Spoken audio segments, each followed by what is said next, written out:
आजको यस भिडियोमा हामी बोर्स थ्योरी अफ हाइड्रोजन्स एटम्सको बारेमा स्टडी गर्नेछौँ। बोर्सको पोस्टुलेट अनुसार हाइड्रोजन्सको एटमको मोडल कस्तो थियो भन्ने बारेमा हामी यसमा चर्चा गर्नेछौँ। जब रदरफोर्डले आफ्नो एटमिक मोडल्सको बारेमा कुरा गरे, रदरफोर्डको कन्सेप्ट्स अनुसार कुनै पनि एटम्समा एउटा न्युक्लियस हुन्छ जुन पोजिटिभली चार्ज पार्टिकल्स हो र यसमा अलमोस्ट सबै मास एकुमुलेट भएको हुन्छ भने यसको वरिपरि एउटा lighter negative charge particles revolve गर्छ जसलाई हामी इलेक्ट्रोन्स भन्छौँ। यो पर्टिकुलर अर्बिटमा रिभल्भ गरिराखेको हुन्छ र यसरी रिभल्भ गर्दै गर्दाखेरि यो इलेक्ट्रोन्स रिभल्भ गर्ने यो डिफ्रेन्ट अर्बिटहरूको बारेमा रदरफोर्डले क्लियर एक्सप्लेनेसन्स दिएका थिएनन्। यो इलेक्ट्रोन्सको एनर्जीको बारेमा, इलेक्ट्रोन्सको जुन एनर्जी स्पेक्ट्रमको बारेमा कुनै पनि कुराहरू क्लियरली एक्सप्लेनेसन्स आएको थिएन, जसले गर्दाखेरि पछि गएर केही डिमेरिट्सहरू आउन थाल्यो, केही ड्रब्याक्सहरू भेटिन थाल्यो र केही ड्रब्याक्सहरूलाई ओभरकम गर्नको लागि बोर्सले आफ्नो पोस्टुलेट दिए, जुन पोस्टुलेट हामीले योभन्दा प्रिभियस भिडियोमा डिस्क्राइब गऱ्यौँ। र आज हामी बोर्सले सबैभन्दा सिम्पलेस्ट एटम हाइड्रोजन्सको बारेमा मोडलिङ गरेका छन् र यो मोडल कस्तो छ भन्ने बारेमा आज हामी यसमा त्यो मोडल्स बारेमा, त्यसको रेडियस, त्यसको एनर्जीको बारेमा आज हामी यहाँ डिस्कस गर्नेछौँ।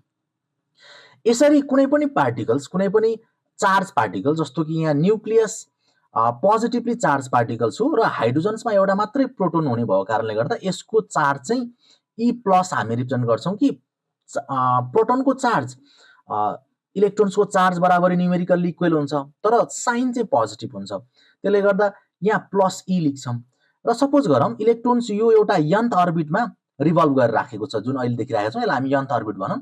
यसमा रिभल्भ गरेर राखेको चाहिँ यहाँ इलेक्ट्रोन छ। यो इलेक्ट्रोन्स नेगेटिभली चार्ज पार्टिकल्स हो र यो नेगेटिभली चार्ज पार्टिकल्स एउटा पर्टिकुलर डिस्टेन्स, न्युक्लियसबाट पर्टिकुलर डिस्टेन्स, सपोज गरौँ यो यन्थ अर्बिटको लागि हामी रेडियस पनि Rn नै सपोज गरौँ। यो यन्थ अर्बिटमा यसरी रिभल्भ गर्दै गर्दा यसको टेन्जेन्सियल भेलोसिटी होला एउटा पर्टिकुलर, यसलाई भनौँ Vn।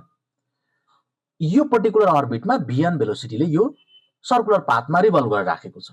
यो कन्डिसन्समा हामीले हेर्ने भने यदि दुईवटा चार्ज पार्टिकल्स, अपोजिट चार्ज पार्टिकल्सहरूलाई सर्टेन डिस्टेन्समा सेपरेट गर्ने हो भने त त्यहाँ त इलेक्ट्रोस्ट्याटिक फोर्स एक्जिस्ट गर्छ र यो दुईवटा चार्ज पार्टिकल्सको बिचमा इलेक्ट्रोन्स र न्युक्लियसमा पनि चार्ज इलेक्ट्रोनको जति मात्रै चार्ज छ, किनकि एउटा मात्रै प्रोटोन एक्जिस्ट गर्छ। त्यसले गर्दा यिनीहरू दुईवटा बिचमा लाग्ने इलेक्ट्रोस्ट्याटिक फोर्स चाहिँ कति हुन्छ भन्दा ME = 1/4 पाइ एप्सिलोन नट E × E/Rn² लेख्न मिल्छ। यो चाहिँ इलेक्ट्रोस्ट्याटिक फोर्स अफ एट्र्याक्सन्स भनौँ, यो अपोजिट चार्जहरूमा यति फोर्स एक्जिस्ट गर्छ र यसलाई फर्दर सिम्प्लिफाई गर्दाखेरि इलेक्ट्रोस्ट्याटिक फोर्स इजिकल्स टु कति हुन्छ भन्दा 1/4 पाइ एप्सिलोन नट E²/Rn² इक्वेजन्स 1 भनौँ। यो कोलम्स लबाट हामीले इलेक्ट्रोस्ट्याटिक फोर्स डिफाइन गर्यौँ। कुनै पनि चार्ज पार्टिकल्स अथवा कुनै पनि पार्टिकल्स यसरी एउटा पोइन्टलाई सेन्टर मानेर सर्कुलर पाथमा घुम्दै गर्दा त्यसलाई यो सर्कुलर पाथमा कन्टिन्युअसली घुमाइराख्नको लागि हामीलाई एउटा कन्स्ट्यान्ट सेन्ट्रिपेटल फोर्स आवश्यक पर्छ र त्यो कन्स्ट्यान्ट सेन्ट्रिपेटल फोर्स चाहिँ कसले प्रोभाइड गर्छ भन्दा यही इलेक्ट्रोस्ट्याटिक फोर्सले यसलाई प्रोभाइड गरेर राखेको हुन्छ। यदि कन्स्ट्यान्ट यो इनवर्ड फोर्स नहुने हो भने यो पार्टिकल कहिले पनि यसरी सर्कुलर पाथमा घुम्न सक्दैन।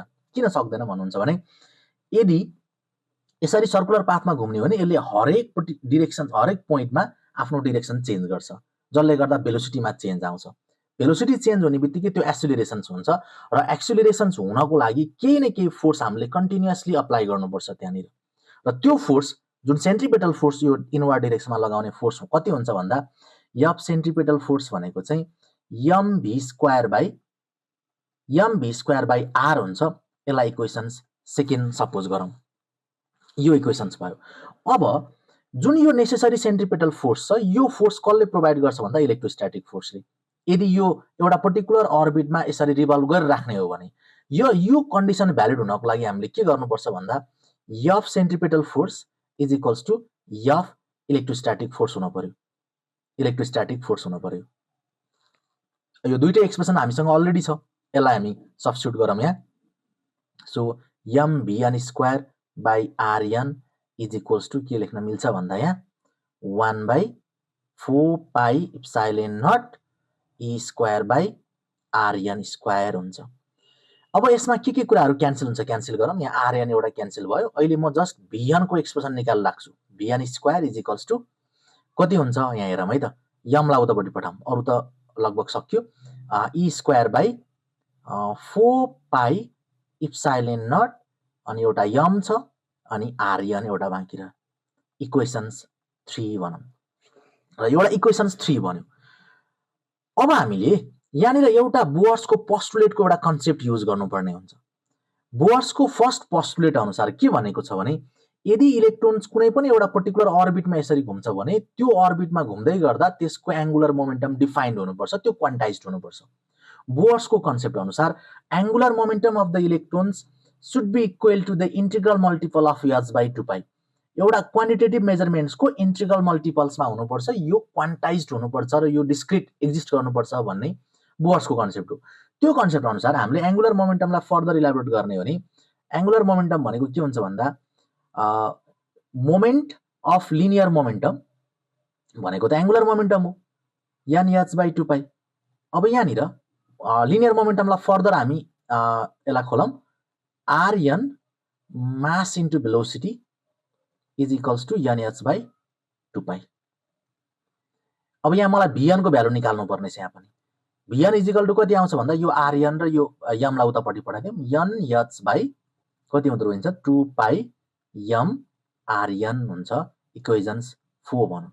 अब यो इक्वेजन्स 4 लाई लिएर गएर 3 मा सब्स्टिट्युट गरौँ त।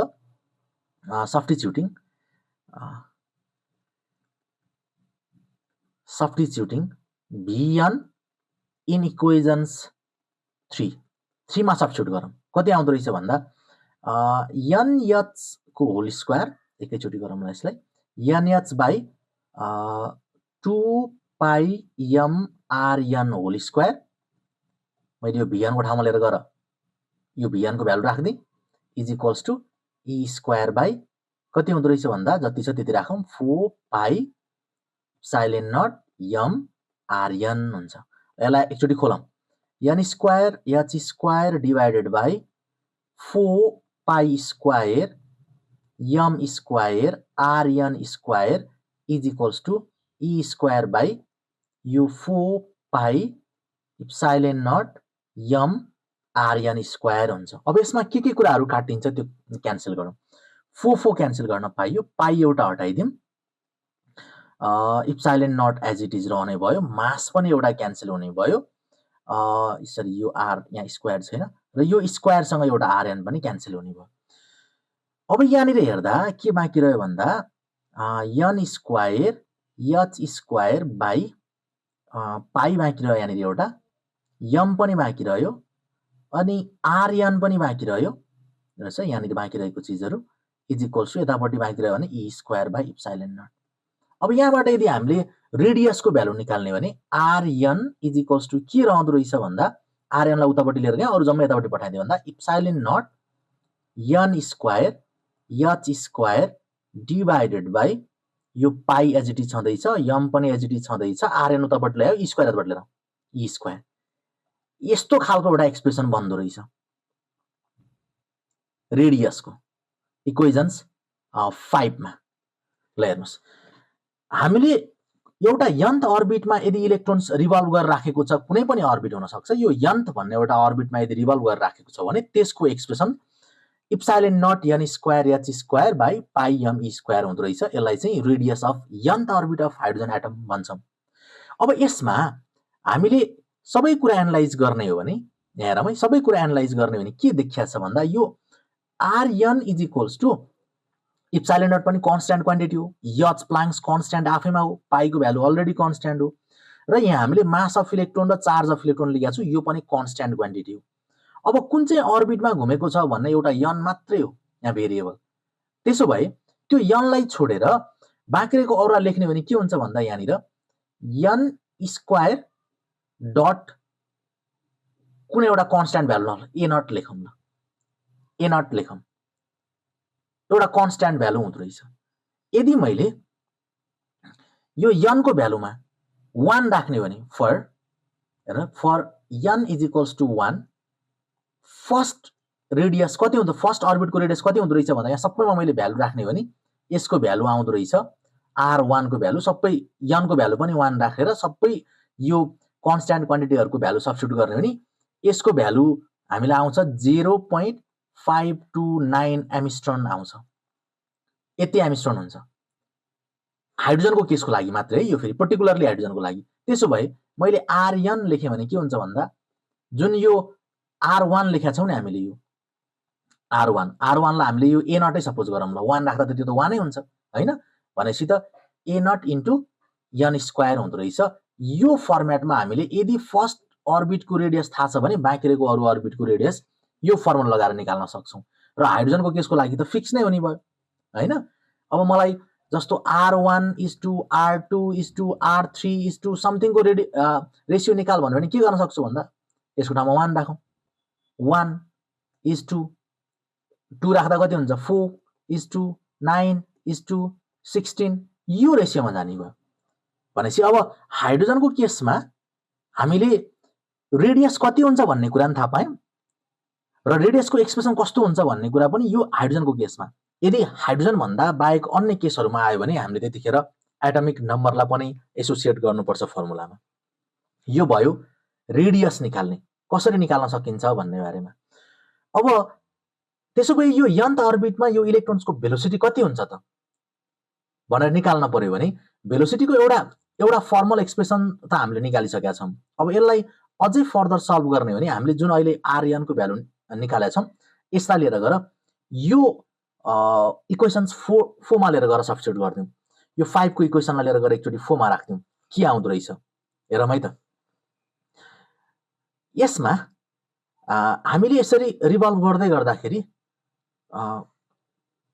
यहाँ Rn को भ्यालु कति निकाल्यौं भन्दा epsilon naught n square h square by pi m e square निकाल्यौं र हामीसँग फर्मल इक्वेशन्स अघि इक्वेशन्स 4 मा कति थियो भन्दा Vn इज इक्वल्स टु हामीले एउटा फर्मुला डिराइभ गरेका छौं nh बाइ कति थियो 2 पाइ m Rn थियो। अब यो Rn को भ्यालु यहाँनिर छ त्यसैले Vn इज इक्वल्स टु कति हुन्छ यहाँ भन्दा nh बाइ यो 2 पाइ m त एज इट इज राख्न परिहाल्यो Rn को ठाउँमा कति राख्न पर्यो इप्सिलोन नट अनि त्यसपछि n square h square divided by अनि पाइ m e स्क्वायर राख्नु पर्यो। यसरी राख्दा m क्यान्सल भयो पाइ पनि क्यान्सल भयो। अब के बाँकी रह्यो भन्दा यो 2 एज इट इज तल रहने भयो n पनि एउटा क्यान्सल हुने भयो h पनि एउटा क्यान्सल हुने भयो बाँकी रह्यो त e स्क्वायर मात्र माथि जाने भयो भनेपछि Vn इज इक्वल्स टु के आउँदो रहेछ भन्दा e square by 2 epsilon naught n square h sorry n को पनि स्क्वायर छैन n मात्रै रहन्छ र h मात्रै रहन्छ यति मात्रै रहने भयो। यो चाहिँ के हुने भयो भन्दा कुनै पनि इलेक्ट्रोन्स nth अर्बिटमा रिभल्भ गर्दै गर्दा त्यसको भेलोसिटीको एक्सप्रेसन कसरी निकाल्ने भन्दा यसरी निकाल्न सकिदो रहेछ। यो भयो भेलोसिटीको एक्सप्रेसन्स। कुनै पनि इलेक्ट्रोन्स हाइड्रोजन्सको nth अर्बिटमा रिभल्भ गर्दै गर्दा त्यसको एक्सप्रेसन्स भनेको यो हुँदो रहेछ। अब हामी यो इलेक्ट्रोन्स यो nth अर्बिटमा रिभल्भ गर्दै गर्दा यसको टोटल एनर्जी कति हुन्छ त एनर्जीको एक्सप्रेसन निकालौं। टोटल एनर्जी निकाल्नको लागि हामीलाई दुईवटा कुरा आवश्यक पर्छ। यो इलेक्ट्रोन्सको टोटल एनर्जी निकाल्नको लागि जस्तो इलेक्ट्रोन्स यसरी रिभल्भ गरेर राखेको कन्डिसन्समा nth अर्बिटमा रिभल्भ गरेर राखेको छ भने यसको टोटल एनर्जी भनेको कति हुन्छ भन्दा kinetic energy plus potential energy हुन्छ। Kinetic energy plus potential energy. अब kinetic energy plus potential energy हामीले पहिला सेपरेटली निकालौं। जस्तो यसको भेलोसिटीको एक्सप्रेसन हामीसँग अलरेडी छ त्यसो भए काइनेटिक एनर्जी अफ इलेक्ट्रोन्स भने कति हुन्छ भन्दा हाफ m Vn स्क्वायर हुन्छ। यो कति आउँछ भन्दा 1/2 m v को भ्यालु हामीले अघि निकालेका छौं। भेलोसिटी कति आथ्यो अघि हाम्रो भन्दा भेलोसिटीको एक्सप्रेसन्स हामीसँग के थियो भन्दा e square by 2 epsilon naught nh square यति थियो हामीसँगको एक्सप्रेसन्स। अब यसलाई इलाबोरेट गरौँ कति आउँदो रहेछ 1/2 m e to the power 4 divided by अनि 4 epsilon naught e square n square h square हुन्छ। यो सबैलाई सल्भ गर्दा कति आउँछ भन्दा m e to the power 4 divided by यहाँनिर हेरौँ कति आउँछ 4 2 जा 8 epsilon naught square n square h square हुँदो रहेछ। यो भयो kinetic energy of electrons in nth orbit. Kinetic energy of electrons, यसलाई 7 इक्वेसन्स भनौँ ल, 7 इक्वेसन्स। अब त्यसपछि पोटेन्शियल एनर्जी कति हुन्छ त? पोटेन्शियल एनर्जी निकालौँ है त। पोटेन्शियल एनर्जी भनेको चाहिँ कति हुन्छ भन्दा यो न्युक्लियसको यो अर्बिटसम्मको डिस्टेन्समा, यो सम्मको डिस्टेन्समा आरएन को डिस्टेन्समा पोटेन्शियल कति हुन्छ? Electric potential into charge of electrons. यो भनेको कति हुन्छ भन्दा electric potential into charge of electron.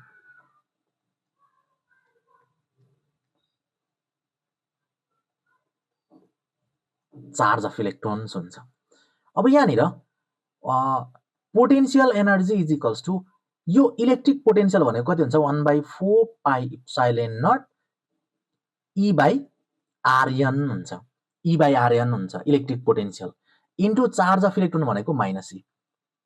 यसलाई हामीले सल्भ गर्ने भने potential energy is equals to के आउँछ भन्दा यहाँ माइनस ई स्क्वायर बाई 4 पाइ इप्सिलोन नट इन्टु आरएन को भ्यालु हालिदिउँ है त। आरएन को भ्यालु अघि हामीले कति निकालेको थियौँ? Epsilon naught n square h square को बाई कति निकालेको थियौँ अघि हामीले? पाइ m e स्क्वायर। अब यसमा के क्यान्सल हुन्छ? क्यान्सल गरौँ। पाइ पाइ क्यान्सल भयो, अरु त क्यान्सल हुनेवाला छैन। m र e माथि जाने भयो। यो गर्दा potential energy is equals to कति हुने भन्दा minus m e to the power 4 divided by 4 मात्रै हुने भयो न्युमेरिकल्ली। अनि त्यस पछाडि इप्सिलोन नट स्क्वायर अनि n स्क्वायर h स्क्वायर हुने भयो। पोटेन्शियल एनर्जी यति आउने भयो।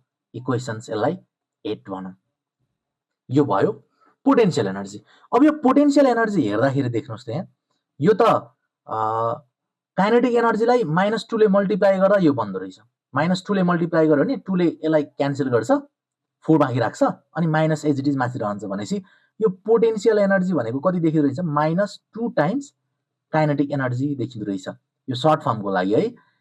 हाइड्रोजन्सको nth अर्बिटमा यदि इलेक्ट्रोन्स रिभल्भ गरेर राखेको छ भने त्यसको पोटेन्शियल एनर्जी भनेको -2 टाइम्स काइनेटिक एनर्जी हुँदो रहेछ। त्यसो भए अब यसको टोटल एनर्जी कति हुन्छ त? टोटल एनर्जी त दुईटा सम गर्नु पर्यो हैन? भनेपछि टोटल एनर्जी निकाल्दाखेरि हामी त kinetic energy plus potential energy गर्छौं हैन? यसको लागि काइनेटिक एनर्जी कति आछ भन्दा m e to the power 4 divided by 8 epsilon naught square n square h square छ। अनि प्लस पोटेन्शियल एनर्जी कति छ भन्दा minus m e to the power 4 divided by 4 epsilon naught square n square h square छ। यति छ। अब यो दुईटालाई मैले सम गर्ने भने कति आउँछ भन्दा एलसीएम लेख्दाखेरि त लगभग सेम नै, यहाँ 8 छ यहाँ 4 छ भनेपछि 8 नै आउने भइहाल्यो हो। 8 epsilon naught square n square h square.